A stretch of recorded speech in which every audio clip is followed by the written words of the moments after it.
Hey, what's up? JPR Tech here with a video comparing the iPhone 7 versus the iPhone 7 Plus. And you see in the past, the differences between the iPhone models, that is the regular with the Plus, were very minimal. So in 2016, was Apple able to up its game with the introduction of the iPhone 7? Stick around.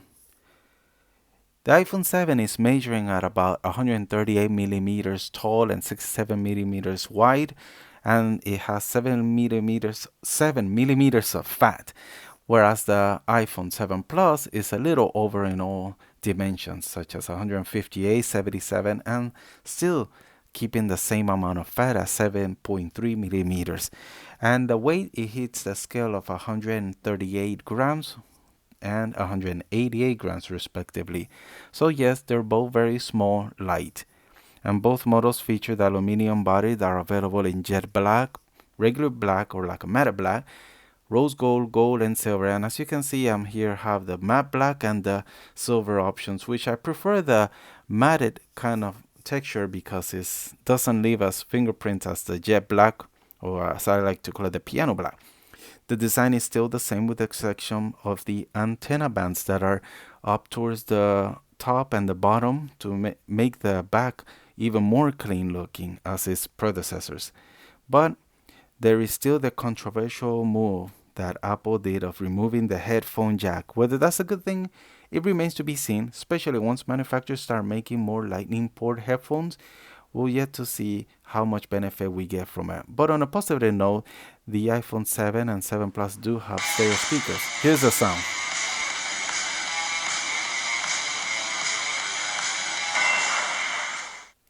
So yes, the sound has greatly improved, but another aspect that has been improved is externally and build quality. Now it's rated at with the IP67 water and dust proving, and also another area that they did improve on is on their camera.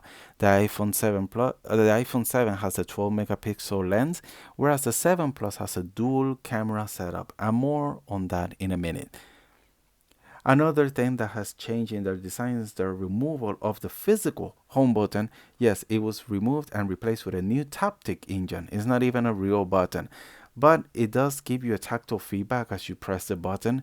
The advantage is that it's, yes, waterproof, but also you can customize the pressure to your own liking. So you can customize the pressure sensitivity, and it does really sounds like a real button.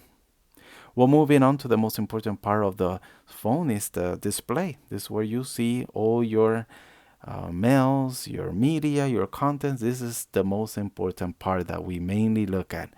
And yes, the iPhone 7 has the 4.7-inch Retina display, whereas the 7 Plus has the 5.5-inch display. And even though the 7 is not a full HD, it's just a 1334 by 750, it's still very high quality screen, and the color and contrast is actually even better than the Plus. But where the Plus wins at is that it has a 1080p Full HD resolution at 401 ppi. So it sounds a little outdated, but when you view them in real life with your eyes, you really have a hard time looking for a pixel. So in other words, you don't have to worry about it. They're very sharp and great contrast.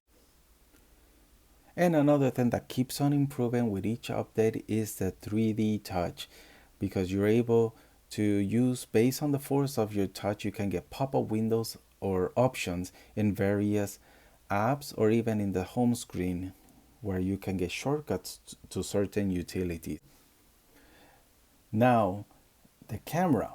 This is where you'll see the biggest difference between the iPhone 7 and the 7 Plus.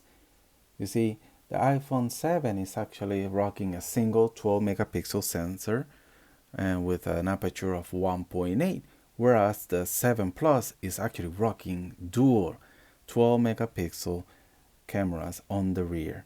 And the first is just actually a wide angle lens at aperture 1.8, where the other one is a telephoto lens with an aperture of 2.8, which in DSLR terms is about 28 millimeters at aperture f3.5 and 50 millimeters at little over an aperture of f4 stops. So this allows your iPhone Plus to offer optical zoom. It's not digital, so you're actually getting two times zoom without losing the quality. And it can actually digital zoom up to 10 times for that hard to reach places. So while the iPhone 7 is only capable of just digitally zooming up to 5 times. But they do both have optical image stabilization, which is something that was only featured on the Plus model in the past. Well, now the 7 also includes the stabilization, so your 4K videos and your low light pictures will come out great. But probably the most talked about feature on the camera or the iPhone 7 Plus is the portrait mode that is included with the latest iOS update. And I recommend you update it so you could have fun taking pictures and making bokeh shots with your smartphone. Some view this as a gimmick, while others, like myself, I actually simply just don't care. I just want to take good pictures that will look decent in Instagram or in Twitter. And for that, we're almost getting into the overkill zone because remember that this is a 12 megapixel still, but that you're putting in a 2 by 2 inch box inside of Instagram or Twitter inside a 5-inch display. So yeah, this camera is more than enough for those needs. And now how about under the hood? Let's talk about hardware. They are both sporting new tech from Apple. The A10 Fusion processor with an embedded M10 Motion co-processor under the hood is supposed to be twice as fast as the iPhone 6, and the Geekbench tests don't lie. The iPhone 6s scores around 2485 in the single core, and in the multi-core is around 4300. You compare that to the Google Pixel, that it ranges around the 1500 only in the single core, and in the multi-core it barely hovers over the 4000 mark. The iPhone 7 just destroys them all. It actually has PC-like scores. In the single score, you get about 3300, and in the multi-core, you're going over 6000. That is slightly beating the 12-inch iPad Pro. Actually, it beats my Core i5 MacBook Air with 8 gigs of RAM. So this thing is powerful. It can run apps smoothly. And not only is it powerful, it's also very efficient. It's claimed to have the longest battery life in an iPhone. How do they achieve this? Well, let's compare it to like in desktop CPU terms.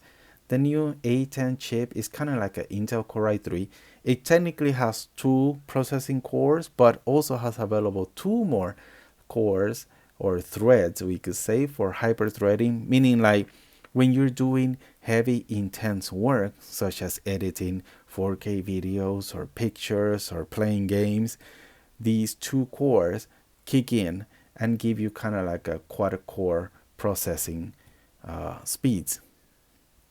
Now, interestingly, something that Apple doesn't clearly talk about is the amount of RAM inside the iPhones, and understandably so.